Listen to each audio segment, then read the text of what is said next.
I'm Abram Banning, an English professor at Washington University in St. Louis.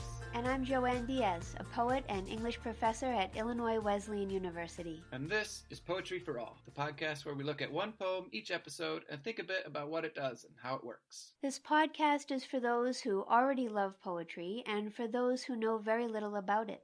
We hope it'll be useful for teachers and students, but also for anyone who has ever been curious about poems. In this podcast, we'll read a poem, discuss it, learn from it, and then read it one more time. We thought we'd start this whole series with a few poems about poetry itself, what's called Ars Poetica.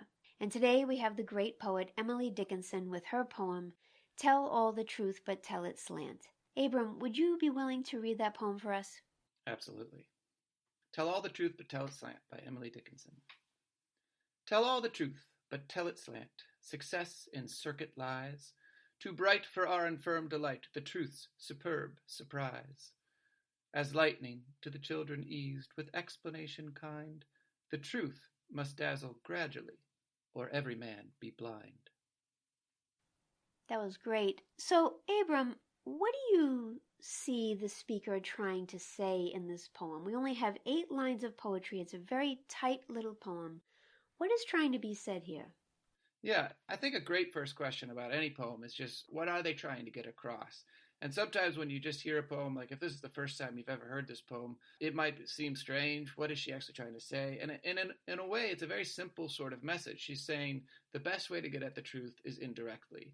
If you try to tell the truth directly, it doesn't come across, or it blinds people, or it stuns them. It doesn't get across to people. So the best way to actually get the truth across to somebody is to approach it indirectly. And that's sort of the basic point of the poem. But then you have to ask yourself, well, why does she say it this way then? And that's where poetry comes in.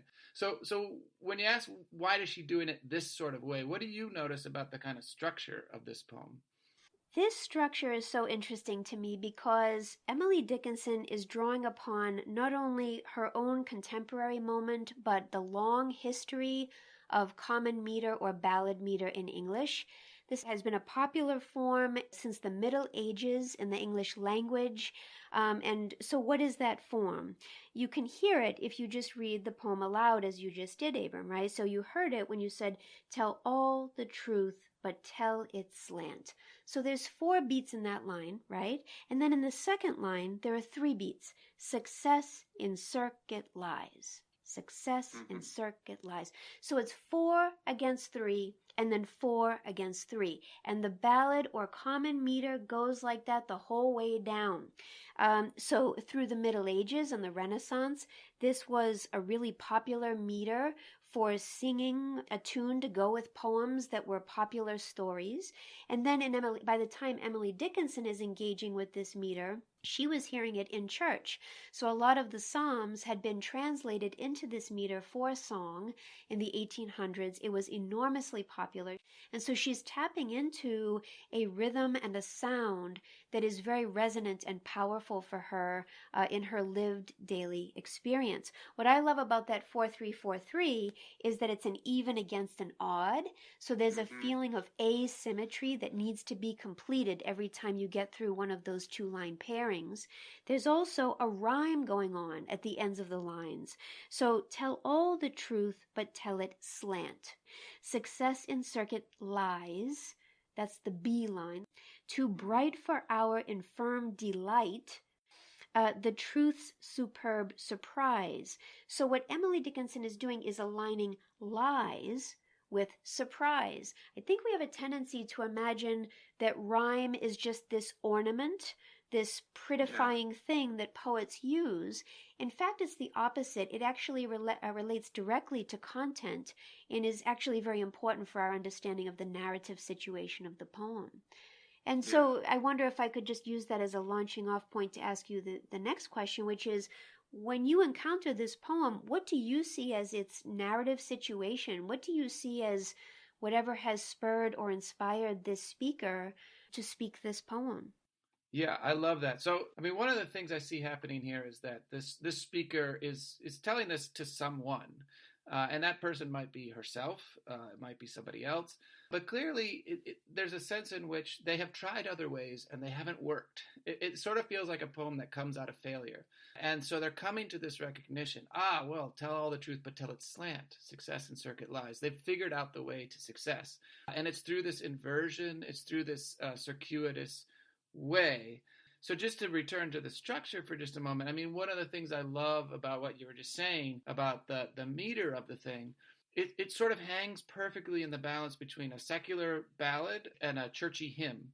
And so when she's getting at the truth of the matter and what she's doing and her relationship to it, it could be in any of those contexts. If you think about the hymns a lot of people know, so for example, Amazing Grace works perfectly with this. So tell all the truth, but tell it slant.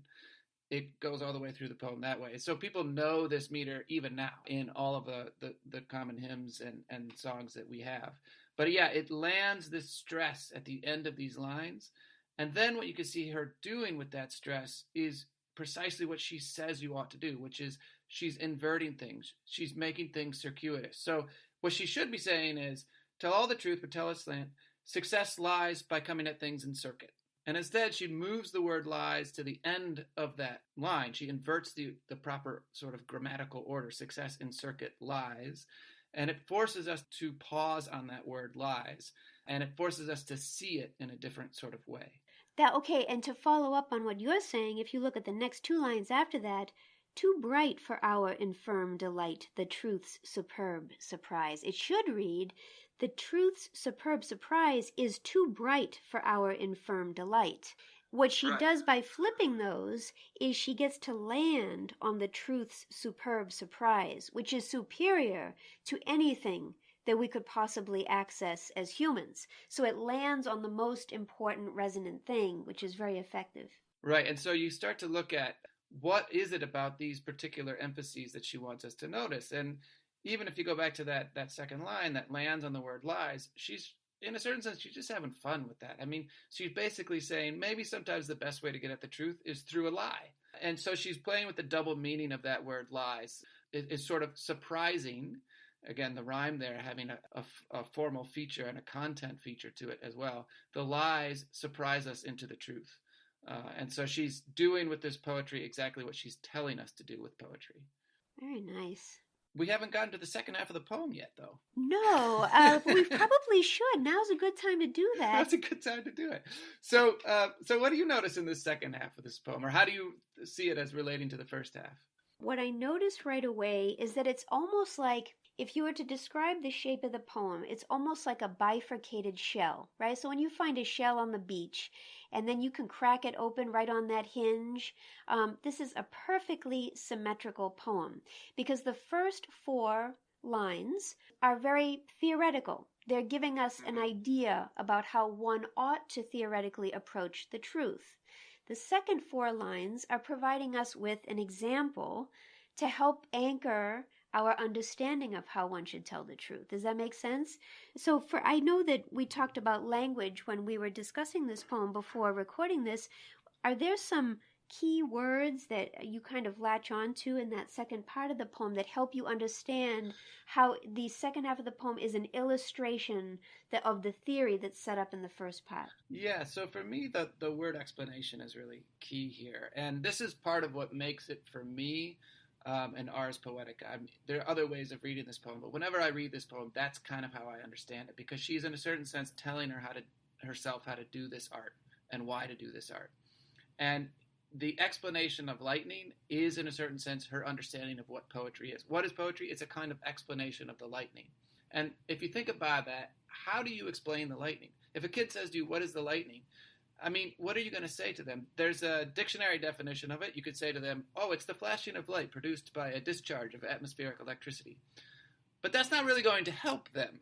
When you think about how you explain lightning, what you end up doing is falling into poetic devices. So if one of my kids were to ask me what the lightning is, I would try to bring it down to their level. I'd say, oh, it's sort of like this huge buildup of energy, kind of like when you shake a pop can and it needs to get out. And so as soon as it's poked, it just explodes out. And that's sort of like what lightning is. It all comes out at once in a big explosion. It's a big flash of light. It's amazing, but it's also dangerous. So we need to kind of look at it from a distance. But you see, immediately I'm falling into comparison, I'm falling into metaphor or simile, I'm falling into poetry to explain what the lightning is. And that's one of the reasons why I think of this poem as a kind of ars poetica. And it also seems important to the poem and to her point that she's giving us an example of explaining lightning to children, and that there's a way in which we never quite emerge from that childlike state. Which is to say, it's not as if when we're children, we don't get certain things, and then as we mature, we're suddenly able to access the truth in a very direct, honest sort of way. We always need to be gradually told the truth because it's so dazzling, it's so superb, and we are so infirm in our perceptions that this is a position we're in our whole lives. Yeah, and even if you think about the imagery that she's using there, so step back and ask yourself, okay, well, what is the truth of lightning then? And on the one hand, it's that dictionary definition about an atmospheric discharge of electricity. On the other hand, it's all the experiences of lightning that we know. It's our memories of lightning. It's the awe of lightning, the danger of lightning. So lightning is more than its dictionary definition. It is all of those things. And in order to get at the truth of lightning, you actually need to get at all of those things. And the best way, maybe the only way to get at them, is indirectly. It's going to require poetry. So that's a little bit about how I sort of see this as her, again, as a poet talking to herself about her art. That's really nice. So that helps me understand how you see this as an ars poetica poem. That is, any kind of poem that addresses the art of making. And of course, there are so many ways in which when you initially approach this poem, you might feel like it's inaccessible, right? That inversion of syntax we've talked about, the rhyme, the meter, those capitalized nouns. However, the more you talk about it, the more you can see that she's drawing upon a very long tradition that's actually quite accessible, and comes to a commonplace piece of wisdom at the very end of the poem.